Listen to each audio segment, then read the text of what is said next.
This is Ola from Card Pond, and you're welcome again to this series for the project Ship Wheel. In this video, or in particular part, we're going to be modeling the arc of our ship wheel project, and this can be found on the page 5 of 18 in our PDF file which we downloaded in the previous videos. Alright, so let's get into this.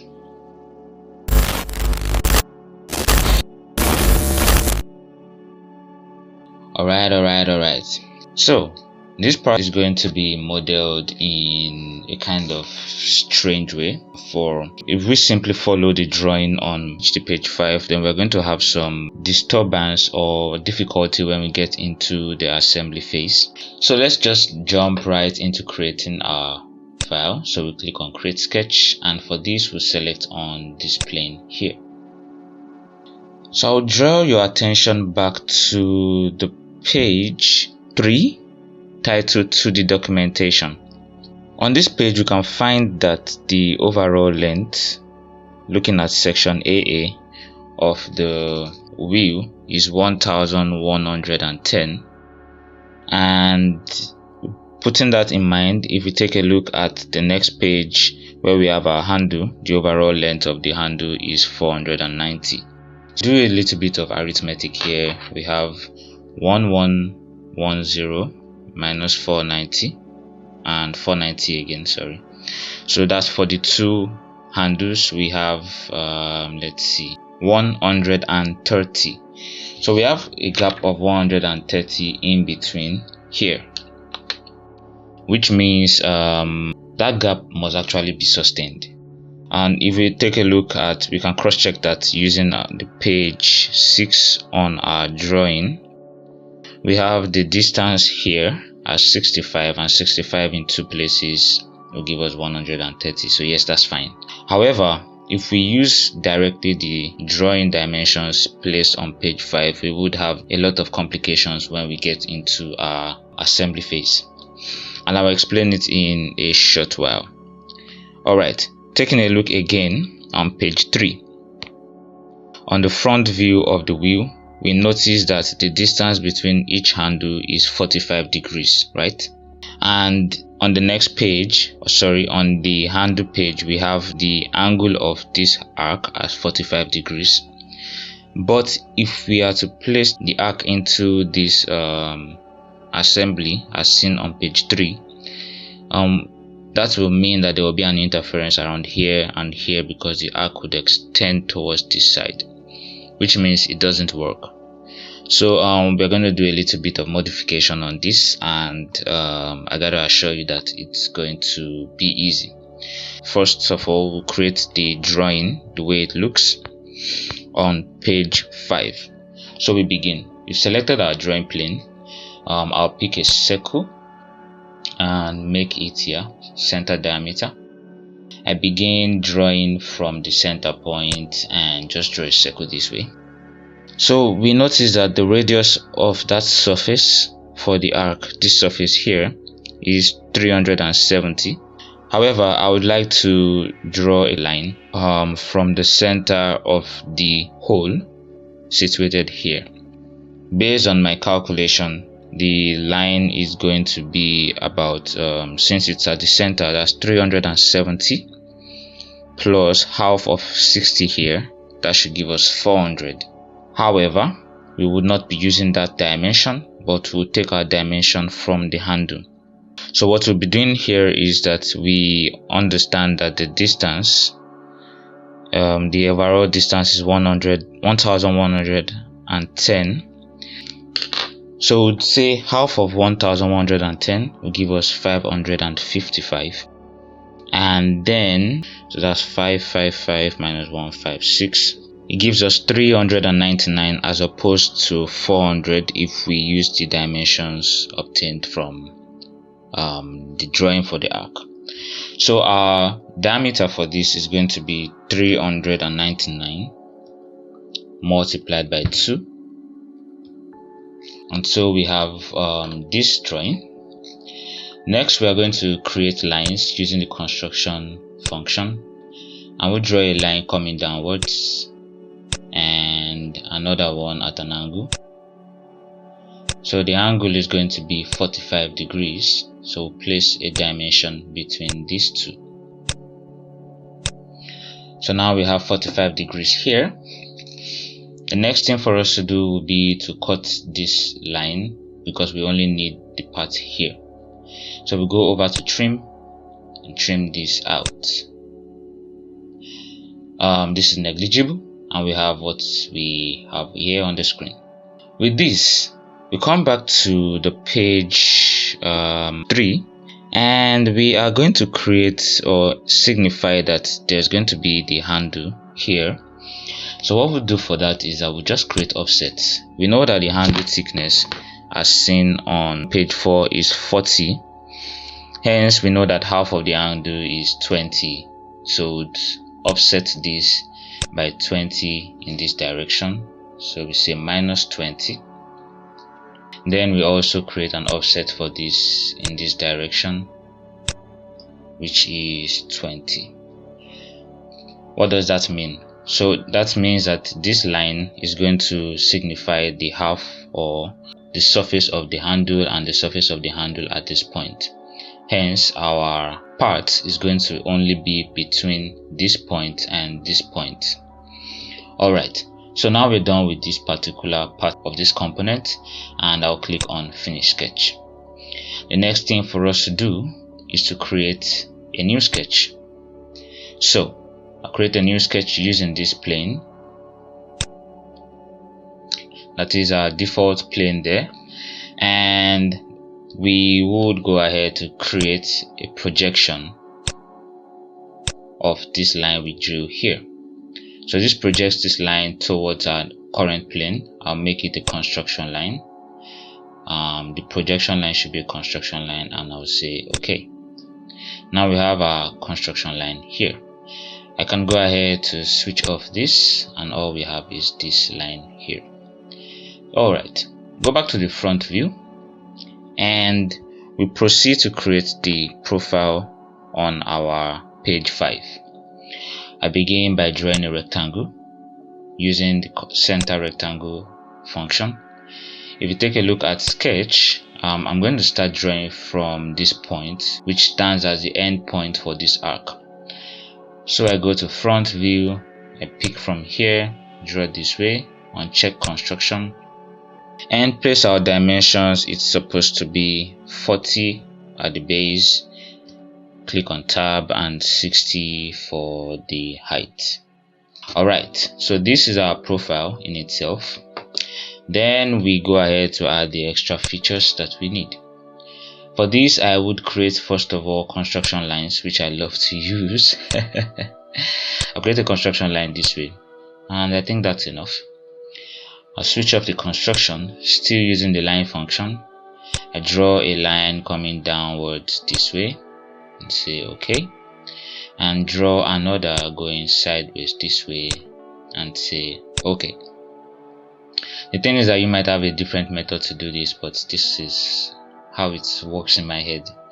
So I place dimensions. We know that the distance is 30, hence the distance from here to here would be 15. Oh, that's weird. And the distance from here to here would be 50 divided by 2, which is 25. Alright, next, if you take a look at detail A, we have some fillets or curves. So we're going to create those curves here. As I've said previously, I prefer to create my features. I do as much as possible that can be done in the sketches, so I have few features down here. Alright, so I would say we create a circle here. Based on detail A, the diameter is 5, that's radius 2.5 multiplied by 2. I'll draw another circle here. Try not to make your origin point for the circle to touch anything yet. So it's just going to be a simple circle, and I will do the same thing 5. Alright, now we place some constraints. We need this to be tangential to this line, and also this to be tangential to this line. We apply the same for this circle, this tangential to this line, and escape. I drag it out a little bit. Let's see, that's, yeah, and then constrain again, this tangential to this line. So by all means, make sure that it's tangential in this way, and then our next thing to do is just simply going to be to mirror these features to the other sides. Alright, so we'll go to mirror. I select on my circle this line, this circle. The mirror line is the construction line we created earlier on, which is this, and say OK. Then we mirror again to the bottom part, so that's this line. Then I select on the circles 1, 2, 3, 4, holding my control, and mirror. The mirror line is the new construction line we created here, and say OK. You could go ahead to delete or cut some parts out, but it's absolutely not necessary. Alright, so next we say finish sketch. We go over to this view and we have something like this. So now we go to create and click on sweep. So what we're going to be doing right now is to select the profiles, which is profile here. We select the profiles to sweep. So we begin by selecting all these profiles carefully.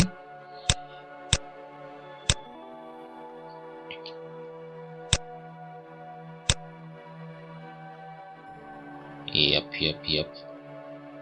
This 1, 2, 3, 4, 5, and 6. So in total, what we have is selected 17 selected profiles, and when you're done selecting yours, it should look like this. It should look this way. Alright, and then the part to sweep across, go back to this view and I'll select on this part. We have to make sure we select perpendicular, for if you select the other option parallel, it doesn't give you what you want. So perpendicular, and we say OK. Alright, now that we have done this, our next step is going to be to create the holes that we see in our drawing file. As you can see, a cutout around here. So what we do is we create holes on this face and this face.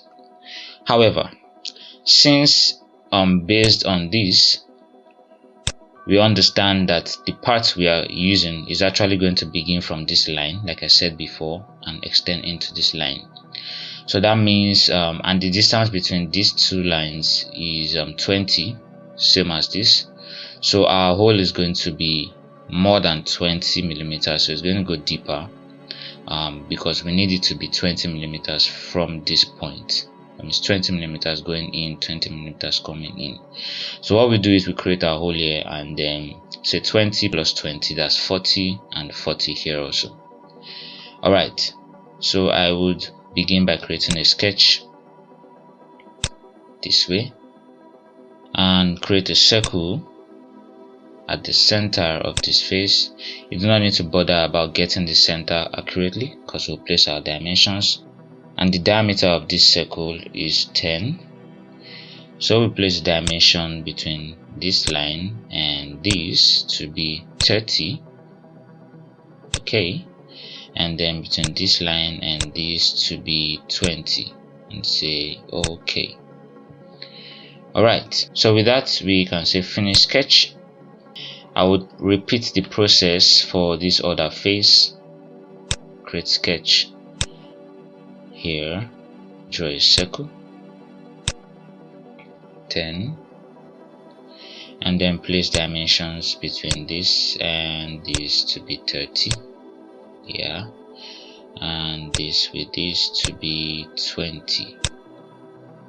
Okay, now with this done, we finish our sketch, and we have those two sketches here and here. Our next step is going to be to create our cuts. apply here, and it goes backwards like I explained by 40, so we say minus 40. Alright, and also create our cut here, extrude with this profile, and it also goes inward by 40, so we say minus 40. So we say okay, now we have this and we have it here.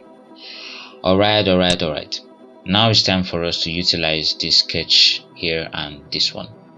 So to do that, we go over to construct, we create a plane at an angle, we select this line as the reference for the plane. Now you notice that the plane cuts across it this way, right? So we say okay, we repeat the same process, plane at an angle, and select on this plane and say okay. So what we're going to do next, which is our last step, I can switch this off, drop this, and we are going to be cutting this profile or this body using these two planes. We go over to split body. The body to split is this. The splitting tools, we select the first plane and the second plane. So we are splitting the body at those points and we say okay. Alright, so at this point we could hide the construction lines. Now we notice under bodies that we have three bodies here. That's the first, the second, and the third. So what we do is we click on the two extremes, we say remove, right click and remove, right click and remove, and we have just this one left. So now if we go over to inspect and we check the angle between this line and this line, we observe that it is still 45 degrees. However, the distance has changed and is shorter than what it could have been if we did not apply this cut. So even though at this point also we could still have the distance between these two lines to be 45, this is also 45, but then the length is reduced, taking into consideration the thickness of the handles that we have. Alright, so with this we can go ahead to save our part, and I'll meet you in the next video where we model our holder.